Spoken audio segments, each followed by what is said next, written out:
This is the Detroit Sports Podcast Network. I really can't stay, baby, it's cold outside. I gotta go to way. Dennis. Wait, Petey. You sound very festive right now with the holiday season, but I don't think that's the song. I don't think we should be talking about that right now. Hey, listen, I am in the greatest Christmas mood. Do you know what kind of Christmas mood I'm in?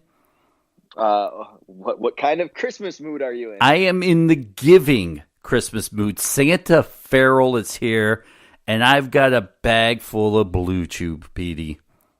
Oh, that's what you mean by giving. That's what I mean by giving. That's a pun. You know, you get the bag full of Blue Chew, and I don't know if the bag is reference to. Anyways, go on. So listen, guys. It's Blue Chew season. It's the holiday season. It's cold. You want to get cuddly. We here at the Wrestling Perspective, Petey and myself, want to give you a free order of Blue Chew. Just give it away, Petey. Santa Farrell is giving things away left and right. Hey, Blue Chew. I mean, you give it away. It's the gift that keeps on giving. How about that, Dennis? I like that a lot. Let me tell you a little bit about Blue Chew, Petey. I know you're excited. You hear it every week. You've been hitting the head one too many times, and you forget. I'm not talking to the people because I know the people know enough about Blue Chew, but it's you I'm speaking to, Petey. No, let me hear it because I need to hear it.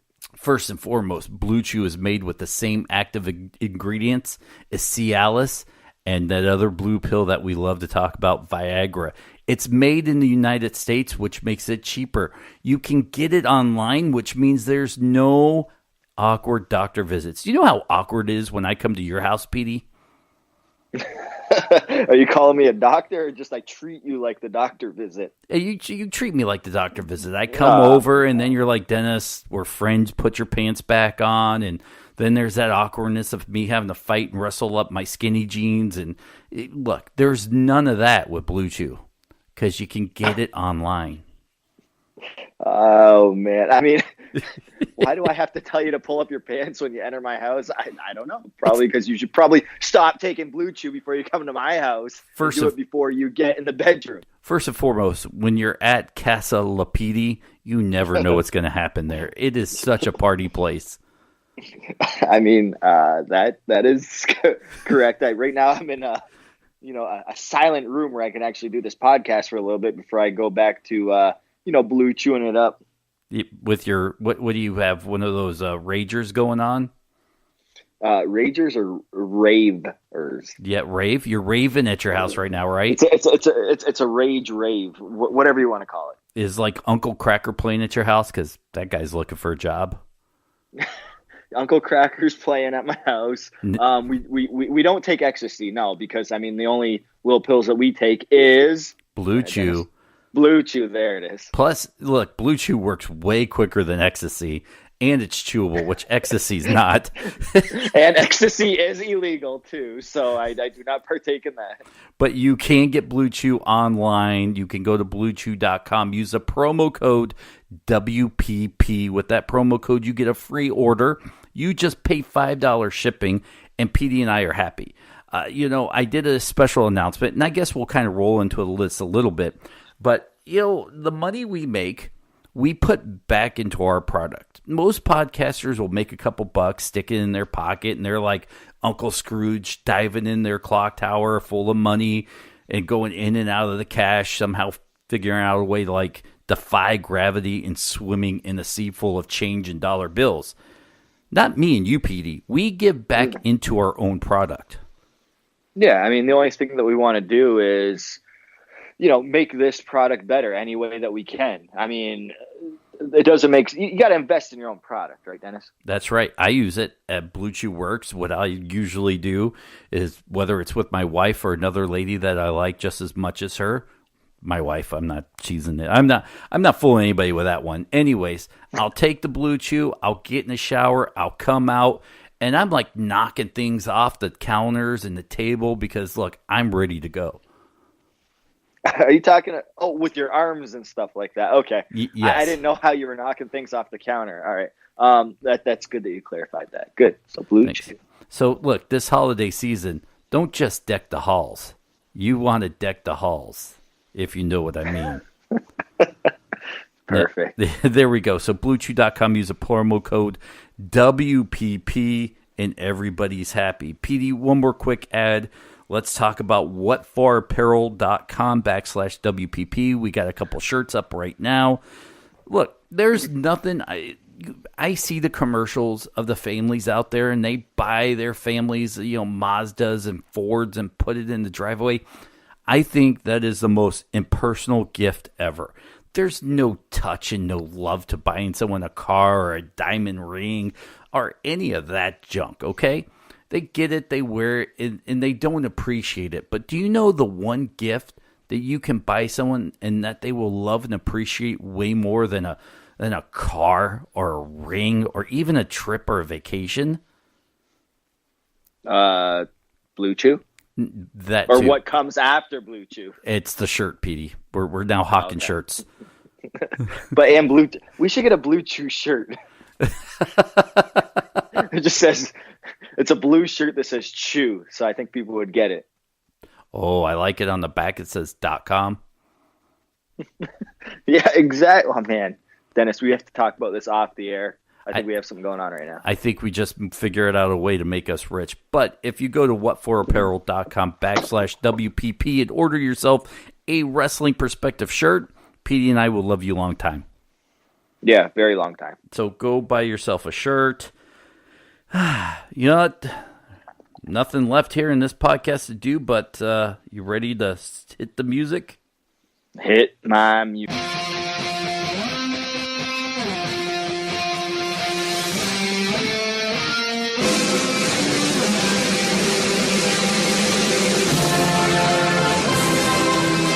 Welcome to the Wrestling Perspective Podcast. I'm the Canadian Destroyer, Petey Williams, and he's my co-host, Dennis Farrell. Dennis, how's it going? How's she going, eh? I love it, man. I got you saying it now. We kind of switched things up today. It's going good, Dennis. I mean, should we reverse roles today? Should I ask you all the questions and lead this? Let's do it. I can tell you about my time wrestling Scott Steiner and a couple good Scott Steiner stories that I have. Which is what, 0? I don't know. Do you have any good Scott Steiner stories? There's the time Scotty and I went to Cracker Barrel. I think you're thinking of when I went to Cracker Barrel. With him.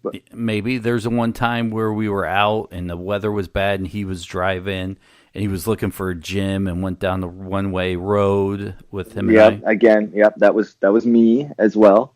But anyways, okay, let's kick this off. If you don't have any good Scott Steiner stories that people haven't already heard,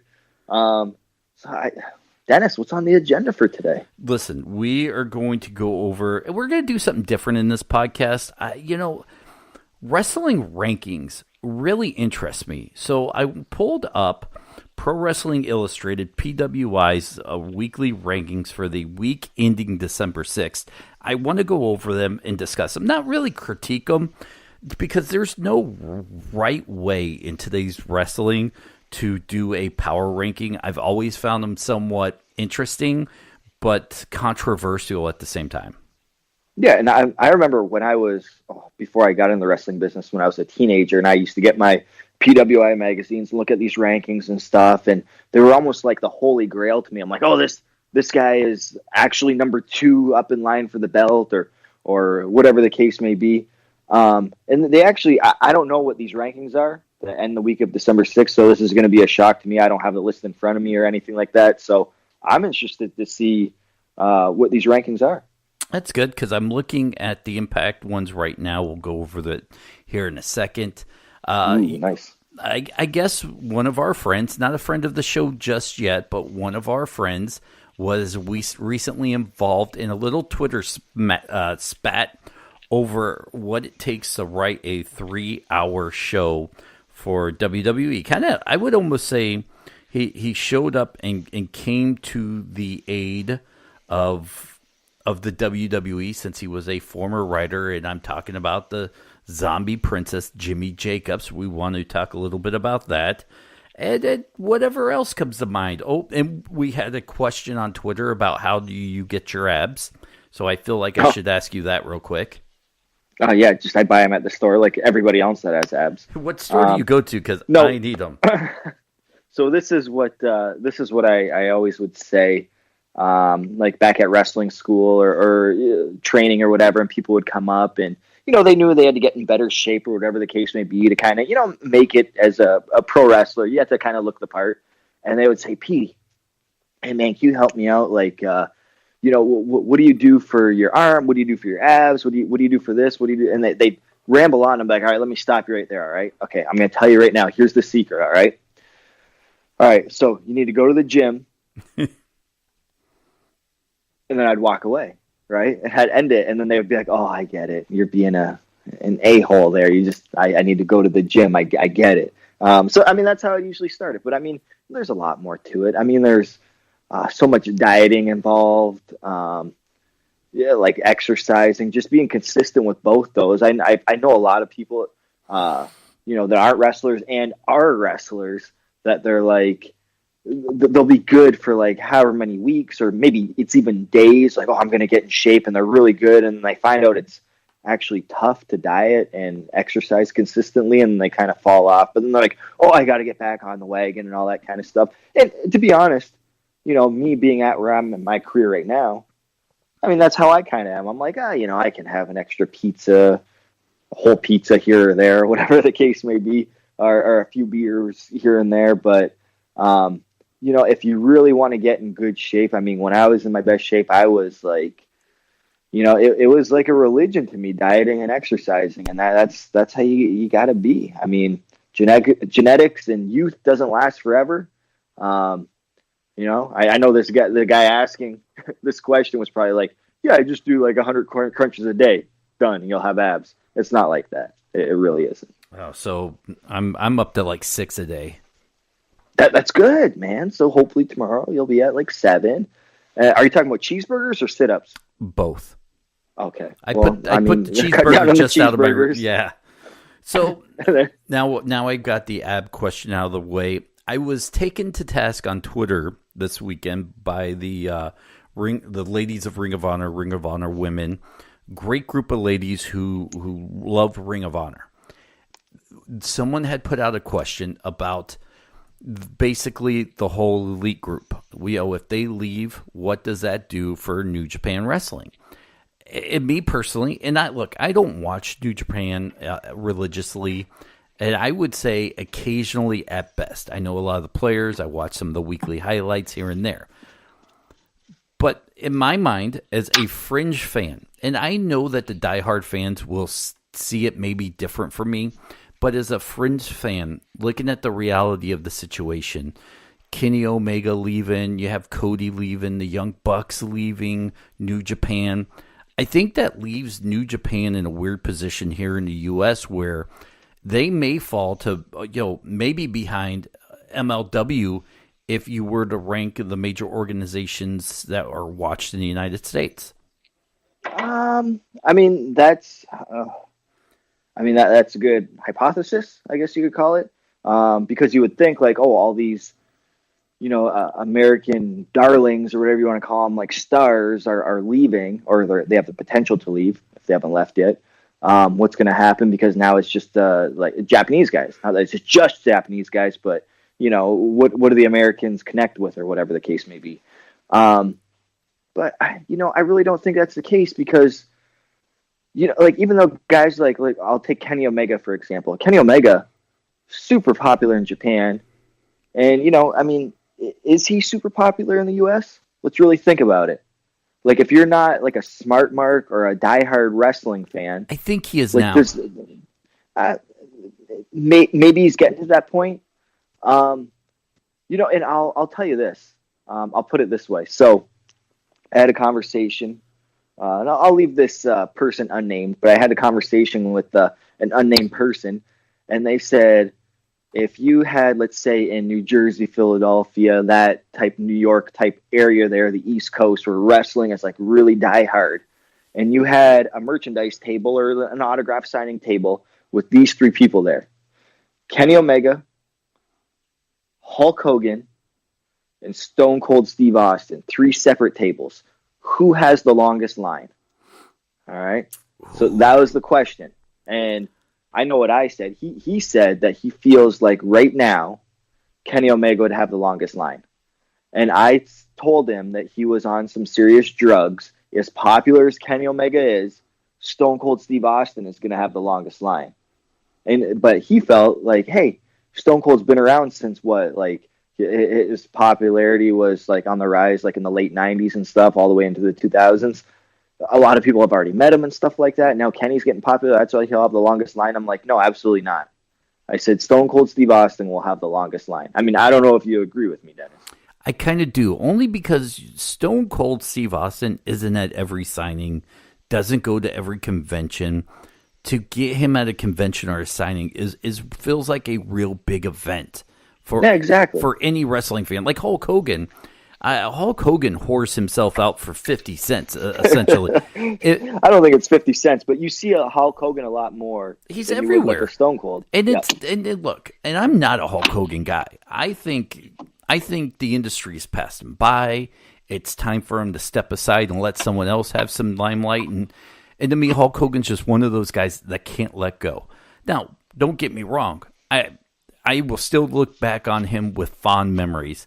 But just like, The Undertaker and Triple H and my knock on some of these old guys that just won't go away, and good on them for getting a payday, Hulk Hogan needs to step aside.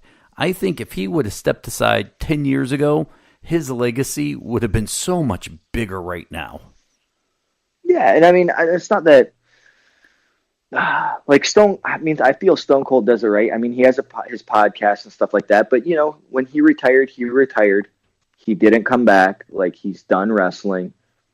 It is what it is. But going back to the original question, like, are they going to be able to connect with the American audience? Are they? I mean, that's left to be seen. I think a lot of American people know who a lot of the Japanese wrestlers are now, like Okada and stuff. Like people know. Like, now he's a name. Tanahashi, he's a name, thanks to the guys like Kenny Omega, the Young Bucks, Cody, and all that stuff, who brought the American audience over there. So now, and that's the rub that we talk about in wrestling.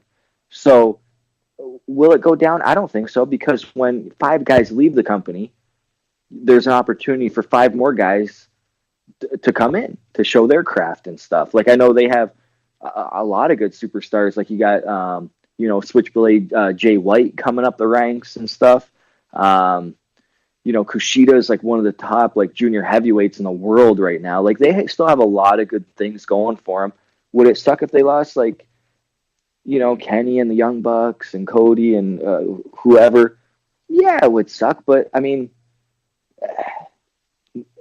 they have to move on. I mean, that's just what it is. And I think New Japan will be okay. They might not be as popular in the US, maybe not, but I still feel they'll be the number one company in Japan, and that's what's important to them. Absolutely. Now, my question to you is, the Young Bucks and Kenny and all those guys go, for at least in the United States, does Impact jump them as far as maybe largest promotion or biggest American fan base, or maybe even more ratings on TV? Like, do you think like Impact would scout them, is what you're saying? No. Do you think Impact leaps them in as far as maybe fan involvement or fan love, I guess I would say? Are you talking about leaping New Japan? Yes. Oh, that's a good question. The problem, I feel like New Japan, their TV show is on Access or something like that, which you have to have like Hero Fighter. So is Pop TV. And you got to remember, like, I think right now, at least when I used to watch New Japan, maybe like a year ago or whatever the case may be, back when AJ Styles was still involved in the company, they were really behind on their tapings, like months behind. Like, by the time it aired over here on that Access channel, I remember AJ was already signed with WWE. It was like WrestleMania. He's already been signed with WWE for 2 months, and they're still airing stuff from AJ Styles. And you might only get a match or two when they've had like a whole show. Like, so they don't have like like a serial television show like Impact does, what the American fans are used to. So I think it's like kind of comparing apples and oranges. I think like people that want to see, oh yeah, I saw that match on pay-per-view. I want to rewatch it 2 months later, whatever the case. I can watch it now on the Access channel. With Impact, we film and then we air it right after we film, pretty much as soon as we can. So I just think it's apples and oranges. I don't think there's anything to be leaped per se. Let me ask you this then. As far as Ring of Honor, now Ring of Honor are losing their top tag team, easily one of their top past champions in Cody Rhodes. Kenny Omega kind of popped in and out. When I think of Kenny, I think more of New Japan than Ring of Honor. Those guys leave that organization. Do you feel like Impact leaps them as far as wrestling organizations in the United States, where it would be, WWE, maybe now it would be Impact, then Ring of Honor? Come on, say it. See, Just say it. I'm biased towards Impact. Like I feel like, we have a lot of great things coming. I think we're back on the map, and a lot of people are wanting to work for Impact. Do I think so? For Ring of Honor, I think they'll be totally fine without those guys. They have in the past when guys like Daniel Bryan left the company, CM Punk, Samoa Joe. They've lost all these huge talents in the past that are now huge talents in WWE or more. And they were totally fine. They built new talent. I mean, that's what Ring of Honor is great at. That's the one thing that Ring of Honor does way better than Impact has ever done, because what Ring of Honor doesn't do, that Impact used to do a lot, and I think we're notorious for, and I know we're trying to get away from that, is they'll bring in Impact used to bring in ex-WWE guys, and then, they'd wrestle AJ or our top guys, but those guys would beat our top guys, which doesn't make sense in wrestling. If you go to Ring of Honor, if they bring in an ex-WWE guy, oh, no, they're not beating the top Ring of Honor guy. They're going to lose, and that's the right way to do it. That's perfect booking for Ring of Honor. I never understood why Impact didn't do that. I never understood why Impact would pay guys that didn't have a job, that got released by WWE, a lot of money. They really had nowhere to go. They were at the graces of Jeff Jarrett. Like, Jeff could have probably offered them anything, and they could have, been signed with us. So it was a different era back then, but I think Ring of Honor will be totally fine, even if half the roster left right now. They just have such a fan base, and they've been so loyal to them for so many years that they know they're going to get new stars built that they're going to be able to cheer. That's just the way their company works, and they do a great job at it. Okay, well, let's move on then. And I think they will be all right. And yeah, they will be. Let me ask one more question then, and I don't know where I fall on this. Does the All Elite Wrestling automatically jump to number 2 when they start rolling with Omega and Cody Rhodes and the Young Bucks? Maybe they get Jericho. Do they automatically become the number 2 organization in all of wrestling? I'll give you a definitive answer right now. Yes. But I say yes temporarily.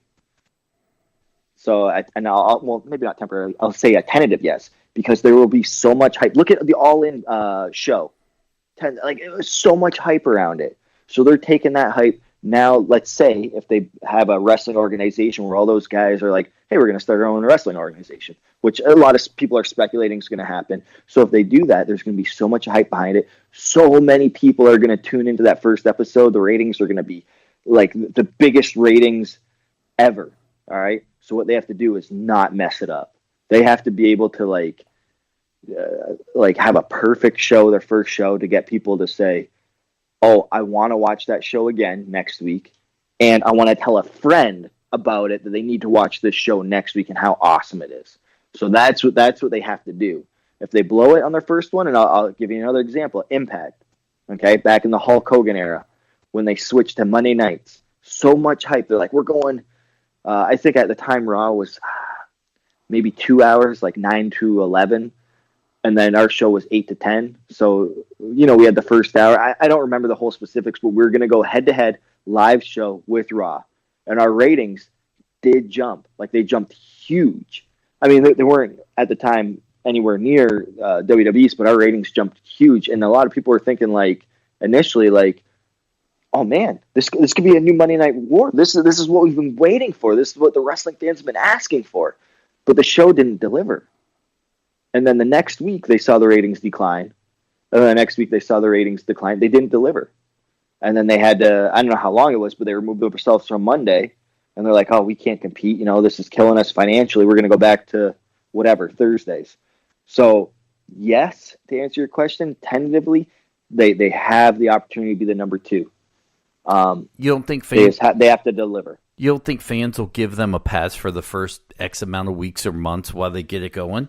Or do you think they'll be? It might be. Yeah, it might be the first few. But, they just have to continuously deliver, which I have no doubt that they will. But, and this will go into probably other things that we're going to talk about writing a 3-hour show and stuff like that. These guys, phenomenal wrestlers, some of the best in the world. All right? And people will tune in for wrestling, but people need the emotion behind it. They need to have the storyline. They need to have something that is going to draw them in next week, cliffhanger, whatever the case may be, other than like, oh, they're going to have 2 awesome wrestlers are going to wrestle each other with no backstory. Sometimes that's the worst. Sometimes people want to see 2 okay wrestlers wrestle each other with a lot of emotion and huge backstory. They're like, I got to see this match, rather than 2 of the best in the world wrestle. Just to wrestle, because they're awesome. It's funny you bring that cliffhanger thing up, because earlier this week I sent you a text and just said, outside of the Killer Cross angle, which I thought could have been a little bit longer, Impact needs a good summer cliffhanger story where it starts at the beginning of the summer and maybe leads into like your Slammiversary or, your big... Bound for Glory, the unmasking of X wrestler. We have not seen that, and it seems like so many years of a who done it or who is he, and make it last for so long. I think the way the Impact tapes, they might be one of the only people that can really pull off a long-winded storyline like that. That I think wrestling fans just are itching for something that lasts more than 3 weeks. I love wrestling. I love WWE. I love good WWE, and I love bad WWE. I love it. But my only argument with them is I can't get invested in a storyline that switches over every 3 weeks. I want something. I want something long that takes me on. And it might sound silly, but like an emotional roller coaster. It needs its ups and downs, and who done it and who is he. And I want it to make me want to tune in every week. And this is where Impact needs to pick up. I think this is where every wrestling company needs to pick up. Like, just the way we view, as people now, we view television is, I remember back in the day, we watched TV shows that weren't, I call them serial dramas. Okay. A serial drama is where like you got, 10, 12, 15 episodes in a season, and they take you through that roller coaster like you're talking about. And at the end of it, they either reveal something in the season finale or they cliffhanger you. So you have to tune into, you got to wait a whole year to tune into, season 2. But, before serial dramas were around, because that all started probably in late 90s, early 2000s. It was like, people were watching like NCIS where like, okay, they lead you through the emotional roller coaster during the single episode, but nothing really carries on to the next episode. It's going to be a whole new thing, a whole new problem, a whole new, thing to solve and stuff. So I think, and the way we watch TV now, we have Netflix, we binge watch seasons and stuff. They take us through that roller coaster that you're talking about. Like that's great stuff. And I think wrestling needs to adopt to that. I really do. Like, I agree with you, Dennis. Like that Killer Cross angle, I really enjoyed it because even though we filmed it in one set of TV tapings, like I think it lasted maybe like, I don't know, 6 weeks, maybe 8. But we filmed all that like in a span of a week.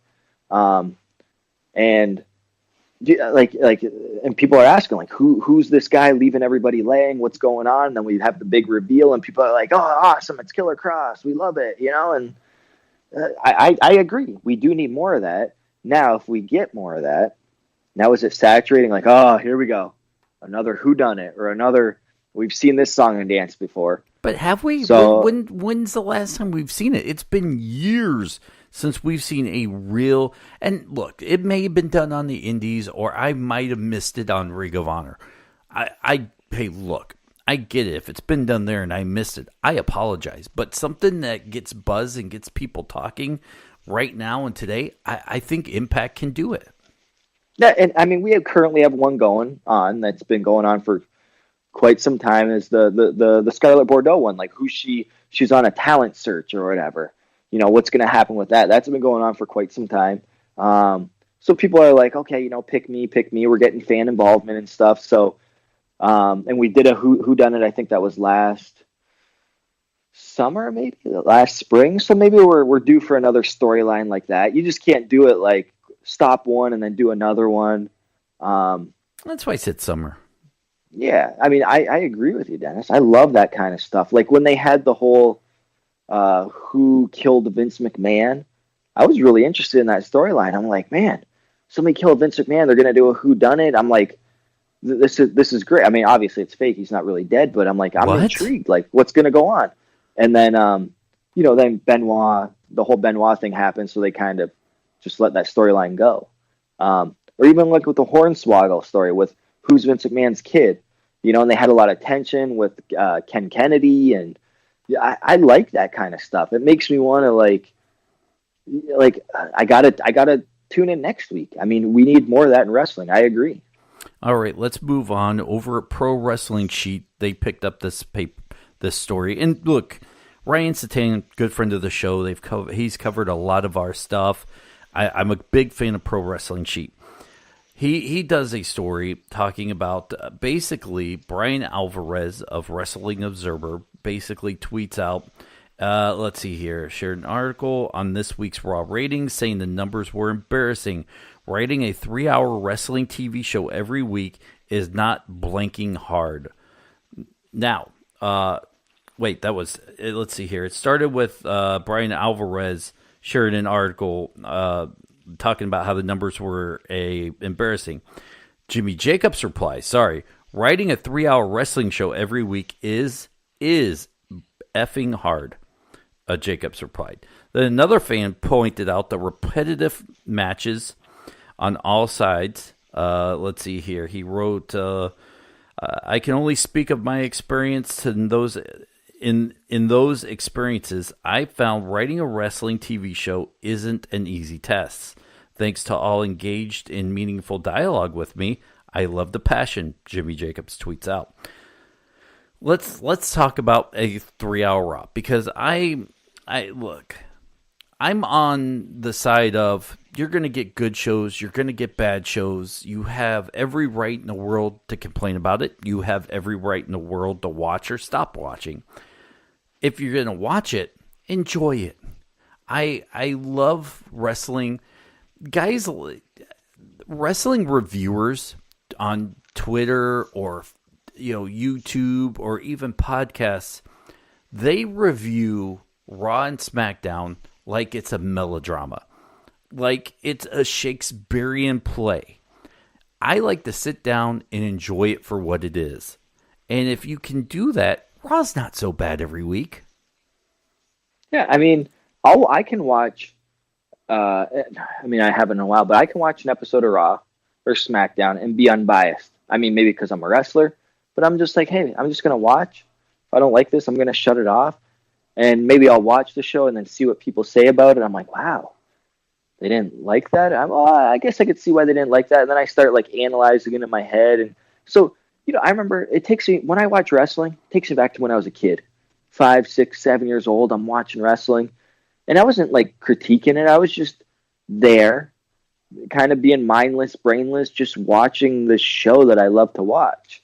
But it is tough writing not only a 3-hour show, but like a 1. So I responded to one of those because I know that Bucks put like 15 minutes is tough to write every week or whatever, because they write their being the elite, and filming all that stuff. And I know like that's tough. And I put like, when I did a 7-second video on Vine, that was tough. Like, just to come up with everything and all that kind of stuff. But Jimmy Jacobs is absolutely right.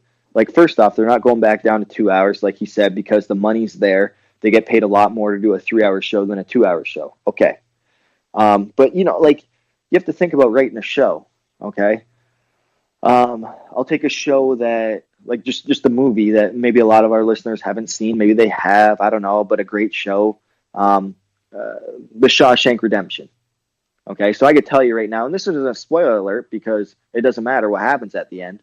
Andy Dufresne, he escapes from prison. Okay, now it's like a 3-hour movie, but why do we care? Why did a convict, falsely accused, but a convict escapes from prison? Why do we care about that? It's from what happened the 3 hours prior of the show that kind of get there. So when they write like a storyline, they're like, okay, this is our end product. We want, Daniel Bryan to win the belt. Okay. What are we going to do to get there? What are we going to do to fill in? Now, Raw's a little bit different because they go live every single week. So they might write something with a end picture in mind. They might have like a 5-week span of kind of what they're going to do. After the first week, it flops. They're like, oh, we can't go on with this, man. Like, did you see the reaction? Like, man, people aren't buying this, whatever. And they kind of have to not rewrite, but like move it in a different direction in week 2, or maybe try to get the fans back into it. Like that. They did a lot of that with Roman Reigns. Like, how do we get the fans behind him so that we could give him that payoff that we want? All that kind of stuff. It's different when we write Impact, because Impact, they sit down, they write the show. Okay, we're going to do this. Okay, we got 4 weeks to sell this pay-per-view or whatever. What are we going to do on weeks 1, 2, 3, and 4? Okay, week 1, we got to do this. Okay, can't do the same thing in week 2, so what do we do that's different? Okay, sit-down interview. Okay, great, we'll do that, talking about this. Week 3, we're going to do maybe have a match with this guy. So you kind of plan it out. And then it is what it is, because then we film it all in a couple days before it airs. So we don't have that luxury that, Raw has, where it's live. We see how the fans react. And like, okay, we have a week to do rewrites or whatever. We have literally hours after the show before we have to go and, film the next episode pretty much. So, I mean, at the end of the day, it's a lot tougher than people think. I mean, I feel anybody can write wrestling, but can anybody like really write good wrestling? Yeah. And if you look at one of Jimmy Jacobs' tweets as well, with all the people involved and stuff, like there's egos in wrestling, right? If you tell, I don't know who's I'll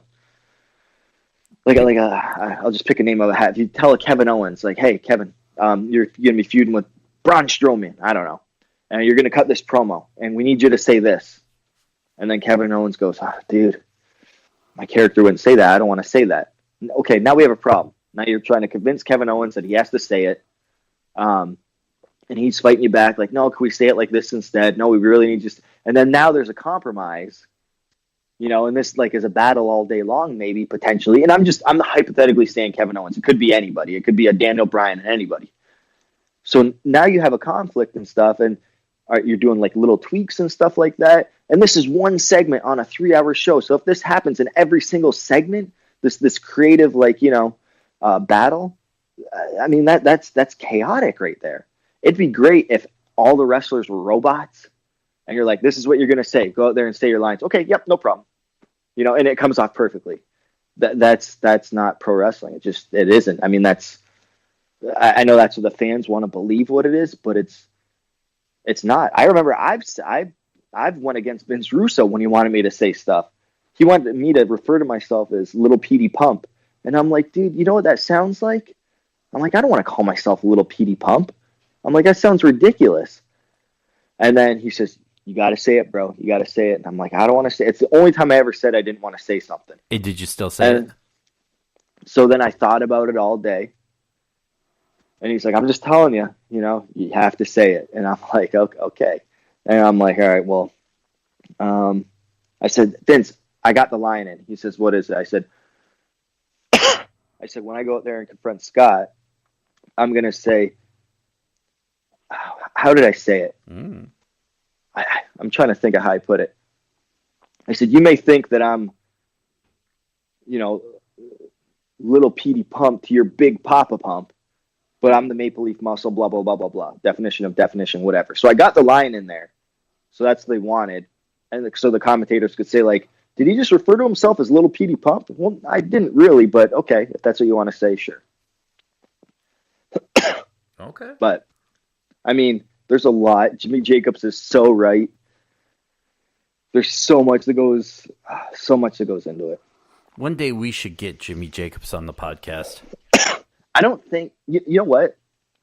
I do want Jimmy on the podcast. He already said he would do it. Here's the thing. I'm in a car riding with him for 4 hours, and he is a talker. And it's not bad. Yes. But he would be a good guest for you and I to nerd out with over lattes and vegan wraps. But he would have to be in the room with us to pull the podcast off. I agree with you. Yeah, because I mean he feeds off energy. He's a great talker. Great when he analyzes stuff. Like he's just I love Jimmy so much. Like I learn so much from him. When we sit there with the shows and stuff, like he's taught me so much and everything, and he's so good at like just what he does, like the promos and storylines and everything. He's so good. But a lot of the times, like he talks really fast, and sometimes when you're kind of chewing on what he just said to you and you're thinking about it, he's already moving on to the next thing. Mm-hmm. Like, and if you can't keep up with his thought process, that's your fault, not his. So, I mean, that's how quick his mind works. All right, let's wrap this up with a little Pro Wrestling Illustrated PWI rankings. This is for December 6th, 2018. I want to start out with their overall top 10 wrestlers. And this will be part of my question. And then we'll jump down and just talk about the Impact rankings since you're there. But overall top 10, Brock Lesnar, Daniel Bryan, Seth Rollins, Shinsuke Nakamura, AJ Styles, Tomas Ciampa. Tommaso Ciampa. Yeah, Ciampa. Ciampa. I don't know why I call him Ciampa. Johnny Impact. We'll stop there. So is this for just overall in the world kind of deal, like in the U.S. or something like that? Yes. So I don't think that was 10. What was Johnny Impact at? I stopped at 7. Okay. Because here's my reason. And here's my question. Brock Lesnar, absentee champion, although he does hold probably the biggest belt in pro wrestling right now. Does his lack of TV time still deserve him to be number 1? Whew. That's a good question. Well, here's why I would say he's number 1. So he just fought Daniel Bryan at Survivor Series and beat him. Mm-hmm. So just based on that, you had champion versus champion. Who was the better champion? Brock Lesnar won. Okay, he's number 1. Daniel Bryan's number 2. I mean, that's as clear cut as it can be with that. So like you look at it like UFC, right? Like if he beat that one guy, then that means this guy is number 1, this guy's number 2. I mean, that's just the way it is. It doesn't matter how many fights you had or anything like that. It's, hey, you lost and you won, so you're number 1 and you're not. Okay. I kind of agree. Next week, though, I think if Daniel wrestles and Brock is still MIA, Daniel should be ahead of Brock Lesnar at that point. I don't think that match will give you a more than a 2-week timetable of being over the other guy if you don't wrestle. I don't know. I don't necessarily. I don't know. I don't think so. I think, like, as long as they're both champions, Brock will be 1 because Brock has a victory over him. I mean, if we're going off win-losses, which, in this wrestling world is supposed to count. So Brock has a win over Daniel Bryan. I mean, it doesn't matter if Daniel Bryan has 50 matches. He still hasn't beaten the guy that he lost to. All right. That's the way I see it. Seth Rollins is number 3 as the Intercontinental Champion. Here's where I want to start asking you questions. Does Shinsuke Nakamura at number 4, AJ Styles at number 5, who doesn't even hold a belt, deserve to be over another champion for another TV show like Johnny Impact at number 7? Although you look in the top 10, Drew McIntyre, Randy Orton is 9 and 10, but there's no Jay Lethal, who is the Ring of Honor champion. But should the Ring of Honor champion, should Johnny Impact be over an AJ Styles or a U.S. Shinsuke Nakamura if they're the champions of a said organization? I think that if this were maybe, I don't know, like 10 years ago, let's say, maybe even shorter than that, like maybe 6 years ago, then yes.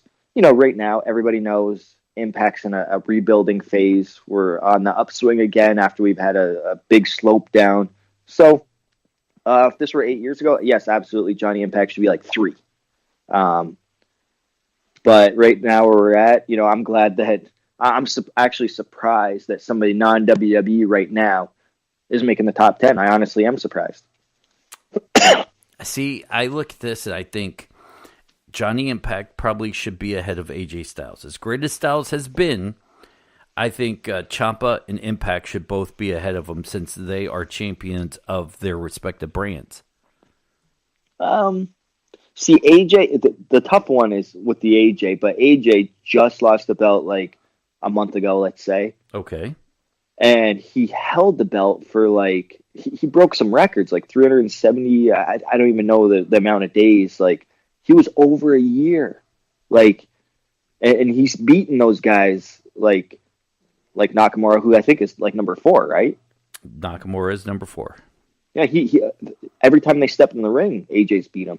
So to have AJ up there, that kind of makes sense because he is like still currently the number 1 contender for Daniel Bryan's belt. So I can see where they're going with that. Like, if I'm looking at it from a logical standpoint, yeah, Ciampa, they're showing that he's up there, but he's in let's call NXT what it is. It's literally a farm system. So it's good that he's even on the top 10. I'm actually surprised with that. I thought when you read this top 10, it was really going to be like the 2 heavyweight champions, the 2 intercontinental champions, or whatever, intercontinental and U.S. champion, and then a bunch of number 1 contenders that were all main roster guys. That's what I thought was going to happen. So I'm surprised that there's non-main roster guys on there. I really am. Let's move down to Impact before we wrap up this podcast and just talk a little bit about our big announcements that we've had rolling out in a couple days. Impact Wrestling. Here's Impact Wrestling's top 10-ish. Johnny Impact at number 1, champion. Brian Cage at number 2. Mm-hmm. Ethan Page at number 3. Okay. Are you okay with that? Yeah, so I don't know where we're at with the TV tapings right now. What has aired and what hasn't. But he has, I believe, some good victories. I can't give anything away, but if you don't know, he has victories coming up and stuff, and he'll be in a marquee match. So number 3. 3 might be a little high. Let me see who else is on the list. Pentagon Jr. I would put him maybe at a 3, I would say. Then Moose. I would put Moose in front of Ethan Page as well. Killer Cross.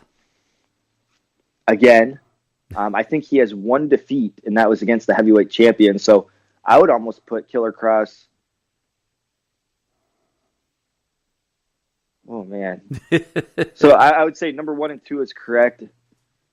Penta kind of went down a little bit just because he's more in the tag picture right now. So I might put Cross as like a 3.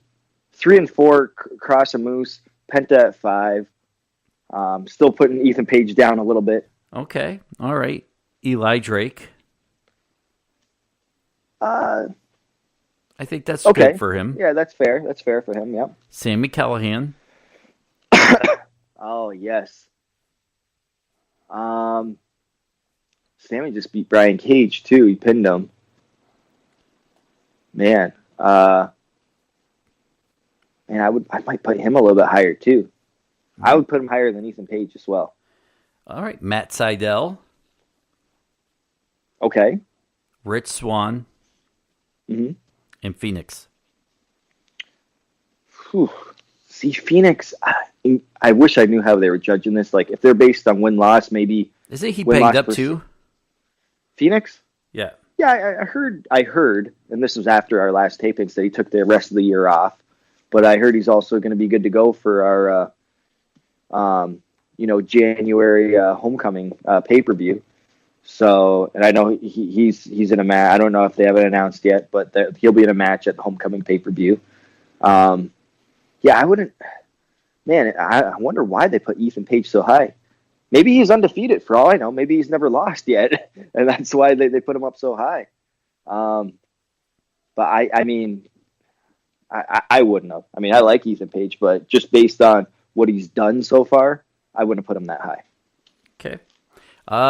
Let's wrap this thing up. As we said at the beginning of the podcast, we put whatever money we make after we pay off all of the bills, which is actually pretty expensive to run this podcast. You would be pretty shocked. But anytime we find a way to get out of the red, we take that money and invest it back. We created a small little network for some podcasting friends, Wrestling Perspective Network. Just go to iTunes and Stitcher, look for it. There's a lot of good podcasts on there. Revisionist Booking is on there. We're going to have a Total Divas review show on there, Petey. What? Yeah. That's exciting. I was excited about it. You know what? This is who we need. My wife, like the only wrestling she watches, and she probably only watch season 1, maybe 2, is the Total Divas. Do you know what you should do? We should get her as a guest on the review, hear what she has to say. Oh my gosh, because I've never watched a single episode of it. So Neither have I. So for her to talk to me like Total Divas is legit, I would geek out. Well, the thing is, she's big into like the Kardashians, like keeping up with the Kardashians, which I make fun of her for. But she's like, "You're a professional wrestler. I mean, like, come on now." Pete, I'm like, "You're right." Pete, what? Here's what you need to do. You need to talk her into watching Total Divas with a pen and a paper and writing what she likes in her critiques. I should, and then give you the cliff notes or whatever. No, and then she comes on the show and talks to us about it. I thought you wanted her to do your research. Yeah, she would be down for that. Like, I said, "How do you watch this?" I'm like, you. I shouldn't say hate wrestling, but I'm like, you have no interest in wrestling. She's like, there's no wrestling in this. She's like, this is all drama. It's like, I look at it almost like a poor woman's, whatever you want to call it, like a poor man's Keeping Up with the Kardashians. Like, it's that form of thing, like that reality show. And I tell her, I always tell her how fake reality shows are, because I've been a part of a few. And like I think I've been a part of one on True TV, one on MTV, and wait, what reality shows have you been on? I was on what's the one on True TV? It was about security guards kicking people out of events. What? How do I not know this? What was the show called? I was only on like an episode. So? Well, this is how fake they are. I'll tell you right now. So MTV Made, okay, that show Made, back when the Motor City Machine Guns were the first wrestlers to actually do a Made, and the premise of the show is, they pick this person and he really wants to be a pro wrestler, so they're going to hire pro wrestlers to train him and all that kind of stuff, and then at the end of the episode, he's going to be a pro wrestler. They do it with people wanting to be like cheerleaders or whatever their dream is, okay? Like these kind of obscure type occupations. So I meet this kid. This kid's name is Chris, and he's like 16. And the reason why I meet him is because I was the head trainer at the Can-Am Wrestling School where Scott is, and that's where they train the kid. So they did a lot of the training and stuff like that, and they did a lot of the filming. They had a couple guys on the film crew there. And then this is how I knew how fake it was. We were over at Belleville. Remember the Diamondback there? Yes. We were filming something over there because that's where his first match is going to be. And I think they had a wrestling ring set up in there at the time, and in the basement there. And the producers or directors or whatever, they tell the Machine Guns like, hey, yeah, this new wrestling gear that he has, this is going to be, the episode or whatever, the time where you actually present him with this wrestling gear. And we're like, oh, okay, great, let's do that. So they get it, and they're like, yeah, we'll have him standing right there. He doesn't know yet, right, that this kid. And they come up and then present it to him. Okay, so they film this, right? And they're like, hey, Chris, yeah. He's like, hey, I got this wrestling gear for you. It's going to be great. It's going to match ours. And Chris is like, oh, my God. And it was like an authentic surprise. And, he was very thankful and grateful and all that kind of stuff. And the director goes, all right, great. Okay, guys, can you go back there and present it to him again? I just have to get it from this angle. And I'm like, what? I'm like, okay, all right. And he's like, act surprised again. Just like you did. It was great. Just do that. And it's like, oh. So, I mean, it's partially real because he didn't know it was coming. But, at the same time, they're like, yeah, we have to film that from a different angle. We only have one camera here, and we got to film it from a different angle. So, I mean, that's how it is. And I wish I could remember the show I was on. It was called, it was something with security guards. I wish you could, too. I want to Google it and watch you. Because I didn't know you did something like this. Yeah, it was on True TV. What was it called? It was Confessions of a Mall Security Guard. I don't know. It was these two. All I had to do was, I was down in Albuquerque working for Lucha Libre USA, and they're like, yeah, this kid, you walk down the ramp, he's going to get in your face, he's going to be right here, and then he's going to give you a push, right? And then you push him back, and then we'll kick him out. I'm like, okay, cool, right? So we do that, and then when we're in the ring, this is when we're filming multiple shows. So then I think the next time I went out to the ring during commercial break, my tag team partner RJ Brewer, he starts talking on the mic, healing on the crowd or whatever. And the producer of the show said, yeah, right here, the guy's gonna be sitting right here. Okay, so make sure you point at him. We never even met this guy. Make sure you point at him and you're addressing him, and he's gonna be all getting really flustered and all that kind of stuff. And this is what they tell us, he's gonna hop the rail. When he hops the rail to try to get in the ring, we're gonna tackle him. I'm like, okay, great, we don't have to do anything. Okay, this is awesome. So we're looking for this guy. This guy's going nuts, and we're like, all right, that must be the guy, right? So this guy, not to badmouth him, but he's kind of out of shape, Dennis. Okay, I mean, you're in good shape compared to this guy. Let me just say that. I feel good now. Yeah. So this guy tries to hop over the guardrail. Okay, can't make it over. So we're sitting there, still talking to him like, yeah, you piece of crap, whatever we're saying, right? And then the guardrail goes up to this wall. So he's thinking maybe his super athletic body is going to try to get through the guardrail and the wall. Obviously, he's not going to fit through there. I don't even know if my 2-year-old could fit through there. So that doesn't work for him, right? And we're still sitting there with our, just hanging out like, is this guy going to come over the guardrail? Thinking it's so he fake. Can't make it. He can't make it over. He can't find a way to get towards the ring, right? Mm-hmm. So we're still just jaw-jacking, right? So what he's going to do is he stands up on a chair, okay, next to the guardrail, and I'm guessing in his mind what he's thinking through all the athletic training he's had in his life, he's just going to jump over the guardrail. But instead, he jumps over the guardrail, or jumps towards the guardrail, crotches himself on the guardrail, and then gingerly, slowly falls into, this side. So he actually got over, but then his pants, you could totally see his butt because his pants fall off at the same time. So now he's on the ground, right? And I'm like, oh my God. We're trying not to laugh in the ring. So he's trying to get up off the ground. He's pulling his pants up. He takes 2 steps towards the ring, and then he gets demolished and tackled by these guys as if we were in any trouble at all. I don't even think it's got to be able to make it in the ring. So we knew that was all happening. Once again, fake. But, I tell my wife all the time, reality shows fake. And she's like, no, it's not. They're real. But she messes with me, too. Oh, I hope she thinks Total Divas is real. I want her to do please ask her. Even if she wants to, write down her favorite Total Diva moments of the month and then come on and talk about them. Well, I think I saw part of one episode. I sat down with her because she's watching it. And I think, Natalia was on the phone. She got in a car accident or something. And she was freaking out on the phone because they were saying they were doing drug tests that day. And some of the other divas played a joke on her saying they put marijuana in her brownies, maybe. I think something like that.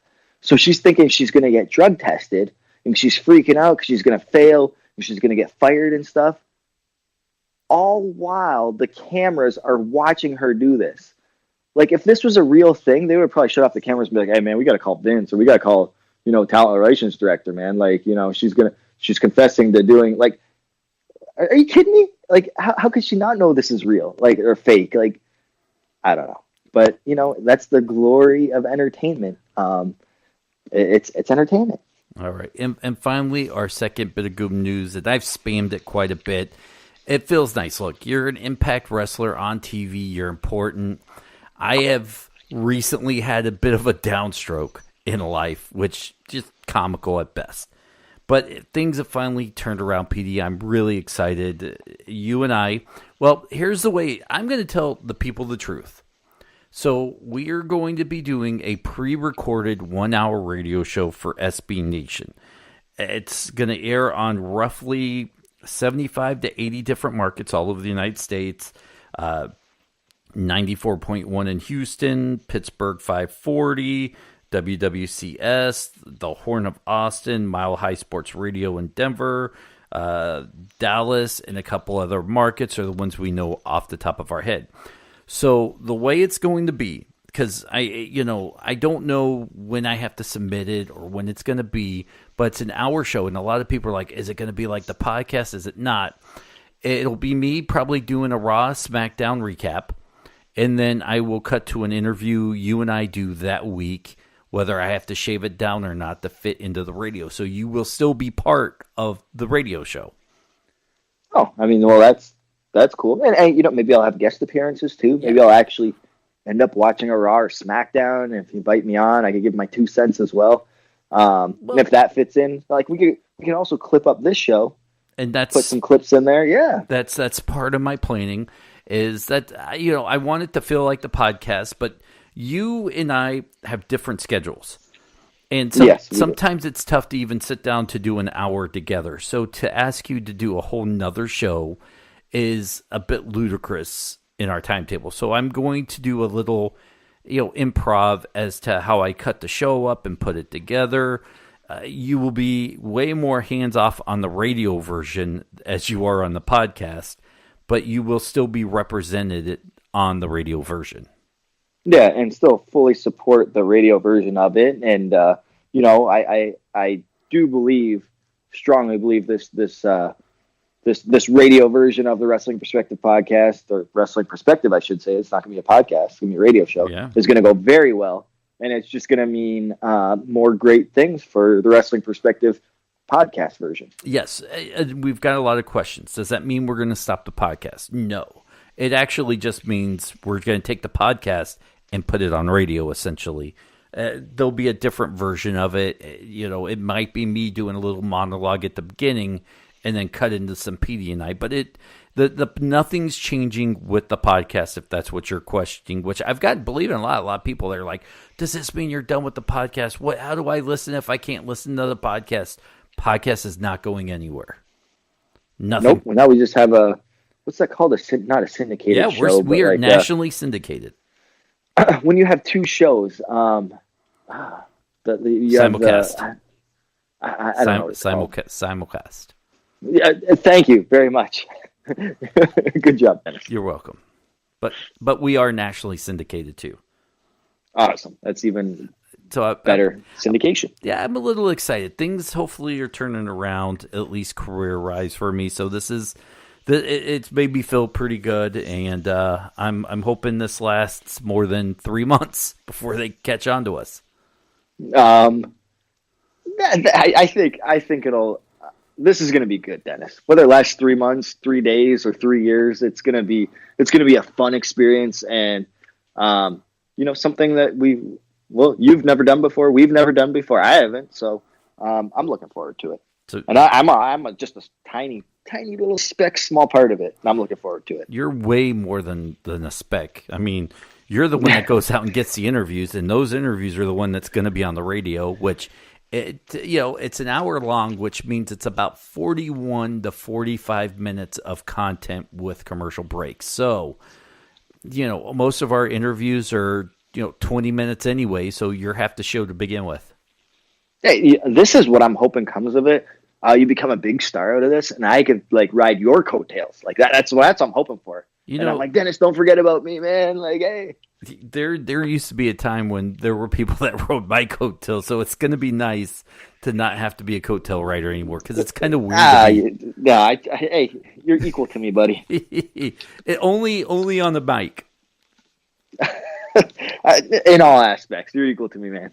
So I appreciate it, but this would not have happened without you guys in the Blue Chew. So to keep us on the radio, go to bluechew.com, use the promo code WPP.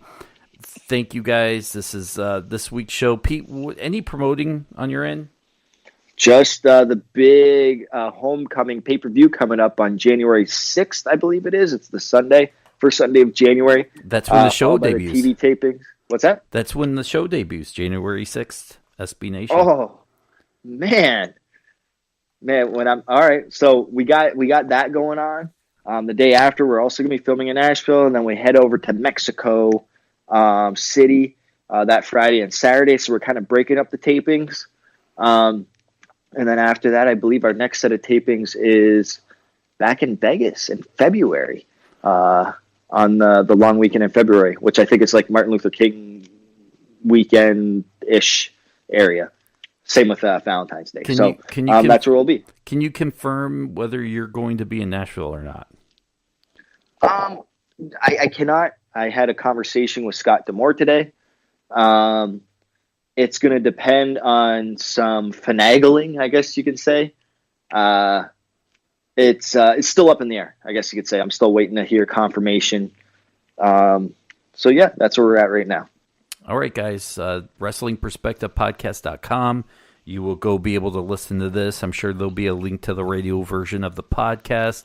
We will eventually this week or so put up links and maybe even a media player to the network so you can get a different tone. These are podcasters I love and I'm fans of. So go support those guys. And by the way, you can, if you're listening to this for the first time, you can go to WrestlingPerspectivePodcast.com.